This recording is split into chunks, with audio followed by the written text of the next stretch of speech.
Good afternoon. Normally on Palm Sunday we have a reading of the Passion. Sometimes we do it dramatically with different voices, dramatizing the story of the last hours of Jesus' life. We are going to do this in a podcast form today, and I'm grateful to those who have read sections of the Bible for us.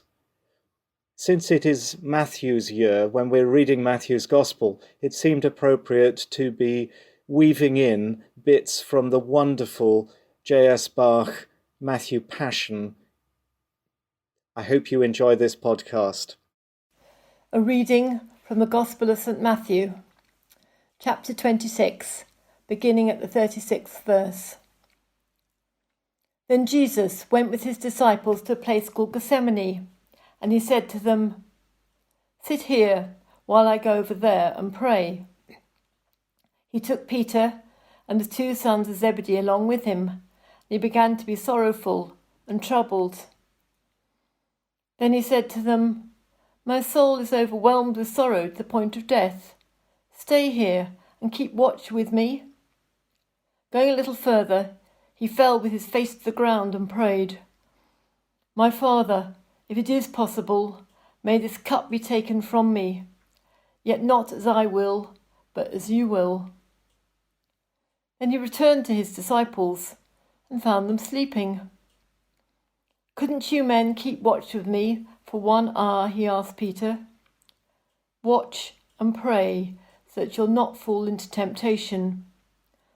The spirit is willing, but the flesh is weak."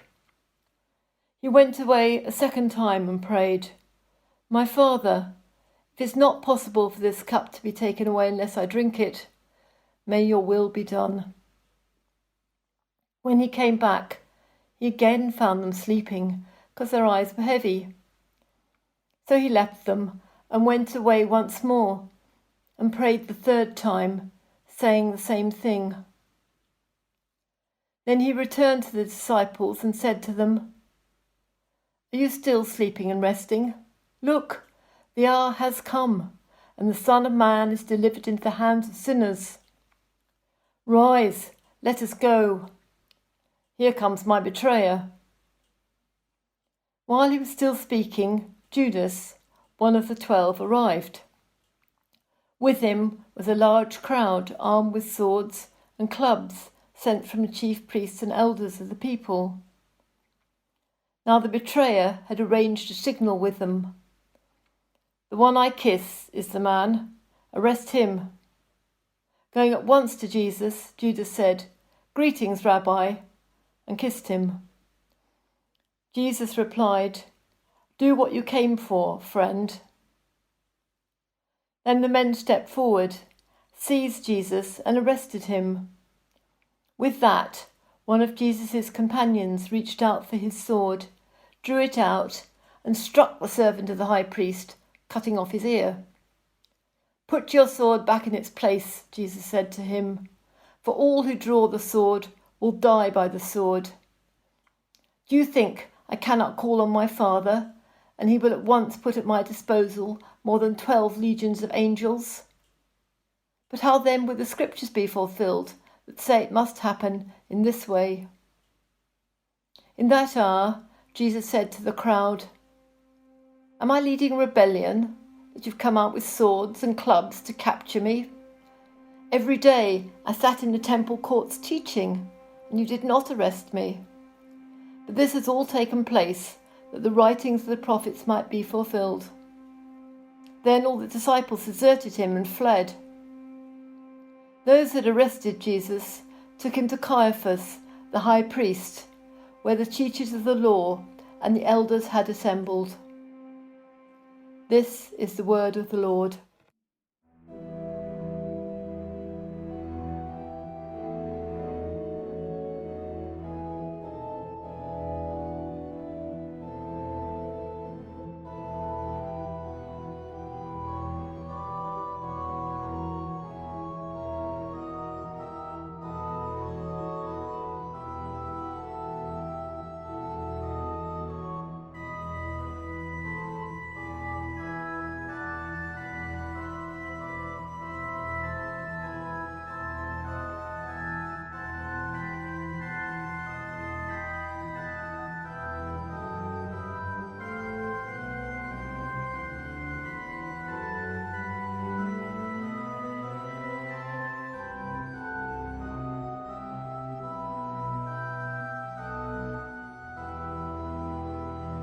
But Peter was following him at a distance, as far as the courtyard of the high priest, and going inside he sat with the guards in order to see how this would end. Now the chief priests and the whole council were looking for false testimony against Jesus, so that they may put him to death. But they found none, though many false witnesses came forward. At last 2 came forward and said, "This fellow said, 'I am able to destroy the temple of God and to build it in 3 days.'" The high priest stood up and said, "Have you no answer?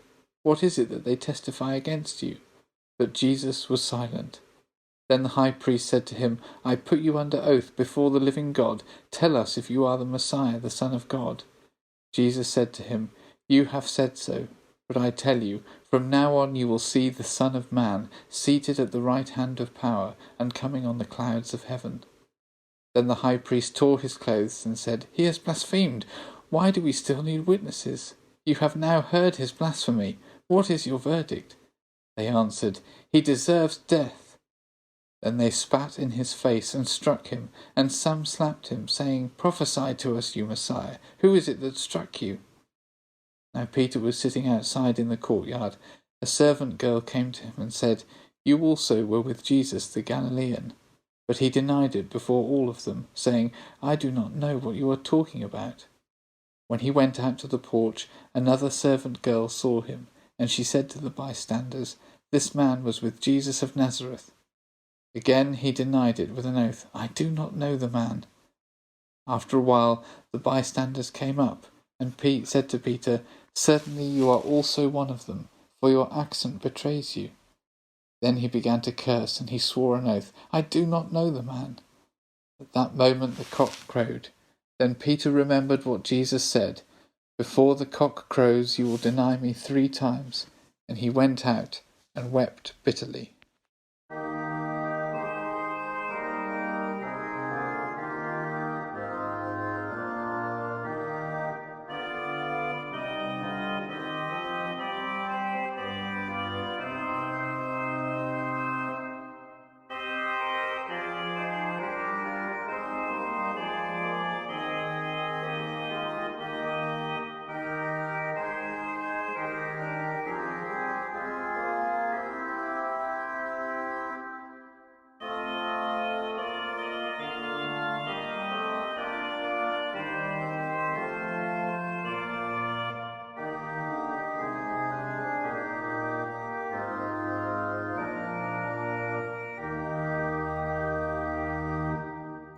When morning came, all the chief priests and the elders of the people conferred together against Jesus in order to bring about his death.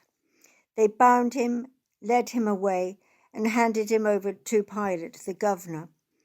When Judas, his betrayer, saw that Jesus was condemned, he repented and brought back the 30 pieces of silver to the chief priests and the elders.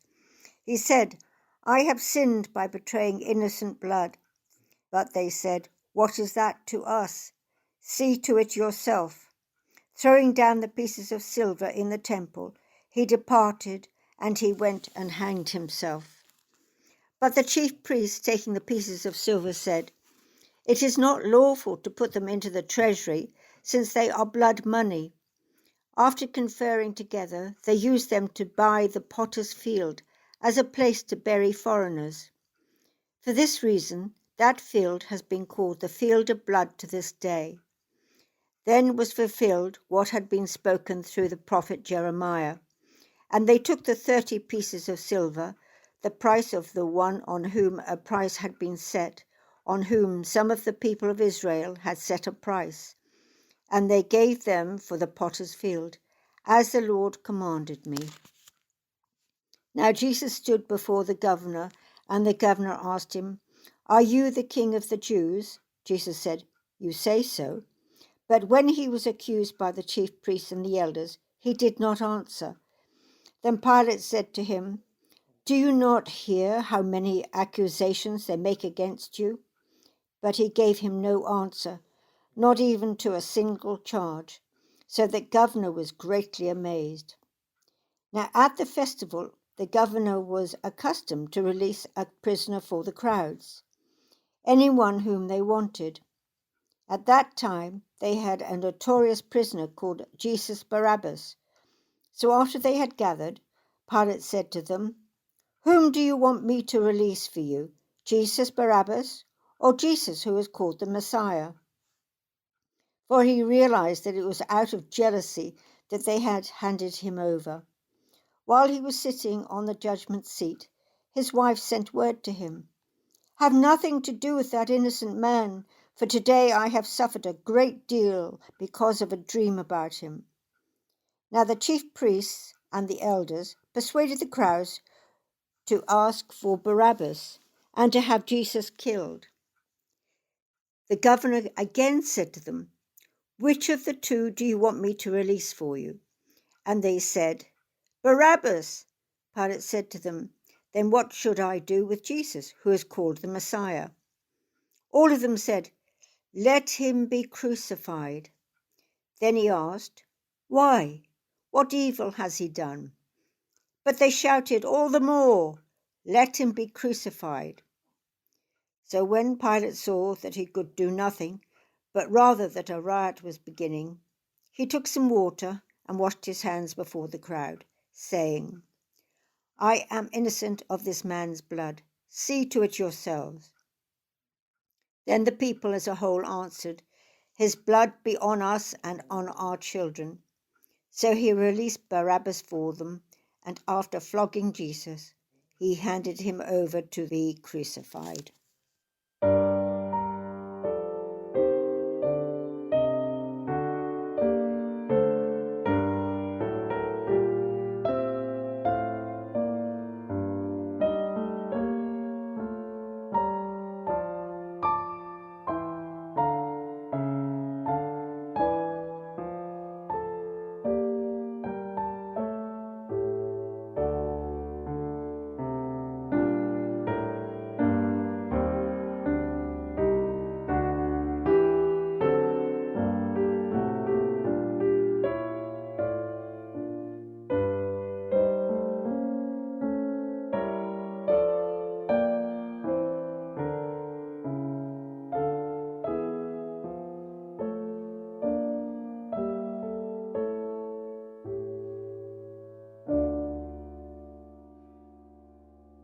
Then the governor's soldiers took Jesus into the praetorium and gathered the whole company of soldiers around him. They stripped him and put a scarlet robe on him, and then twisted together a crown of thorns and set it on his head. They put a staff in his right hand. Then they knelt in front of him and mocked him. "Hail, King of the Jews," they said. They spat on him and took the staff and struck him on the head again and again. After they had mocked him, they took off the robe and put his own clothes on him. Then they led him away to crucify him. As they were going out, they met a man from Cyrene named Simon, and they forced him to carry the cross. They came to a place called Golgotha, which means the place of the skull. There they offered Jesus wine to drink mixed with gall, but after tasting it he refused to drink it. When they had crucified him, they divided up his clothes by casting lots. And sitting down, they kept watch over him there. Above his head they placed the written charge against him, "This is Jesus, the King of the Jews."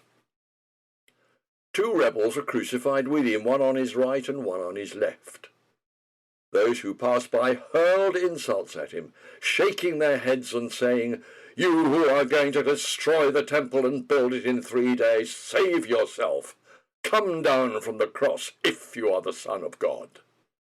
In the same way, the chief priests, the teachers of the law, and the elders mocked him.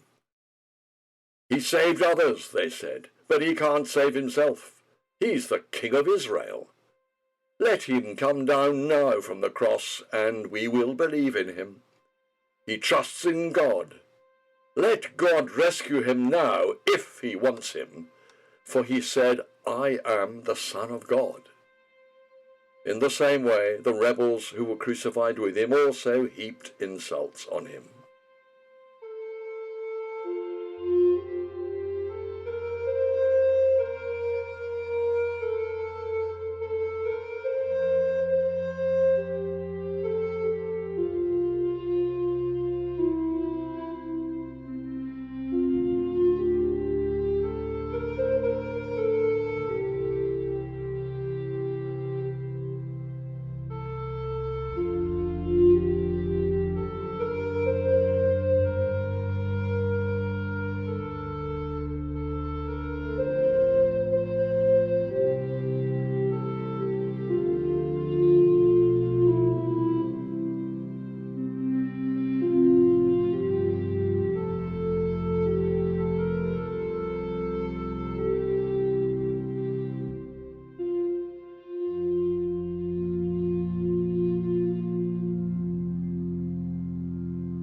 From noon on, darkness came over the whole land until 3 p.m.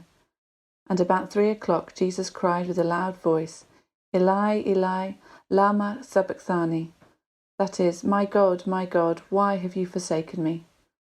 When one of the bystanders heard it, they said, This man is calling for Elijah. At once one of them ran and got a sponge, filled it with sour wine, put it on a stick and gave it to him to drink. But the others said, Wait, let's see whether Elijah will come to save him. Then Jesus cried again with a loud voice and breathed his last. At that moment the curtain of the temple was torn in two, from top to bottom. The earth shook and the rocks were split. The tombs also were open, and many bodies of the saints who had fallen asleep were raised. After his resurrection they came out of the tombs and entered the holy city and appeared to many. Now when the centurion of those with him who were keeping watch over Jesus saw the earthquake and what took place, they were terrified and said, Truly, this man was. Many women were also there, looking on from a distance. They had followed Jesus from provided for him. Among them were Mary Magdalene, and Mary the mother of James and Joseph, and the mother of the sons of Zebedee. When it was evening, there came a rich man from Arimathea, named Joseph, who was also a disciple of Jesus. He went to Pilate and asked for the body of Jesus. Then Pilate ordered it to be given to him. So Joseph took the body and wrapped it in a clean linen cloth and laid it in his own new tomb, which he had hewn in the rock. He then rolled a great stone to the door of the tomb and went away. Mary Magdalene and the other Mary were there, sitting opposite the tomb. The next day, after the day of preparation, the chief priests and the Pharisees gathered before Pilate and said, Sir, we remember what that impostor said while he was still alive. After 3 days I will rise again. Therefore command that the tomb be made secure until the 3rd day, otherwise his disciples may go and steal him away and tell people that he has been raised from the dead. And the last deception would be the worse than the first. Pilate said to them, You have a guard of soldiers, go, make it as secure as you can. So they went with the guard and made the tomb secure by stealing the stone.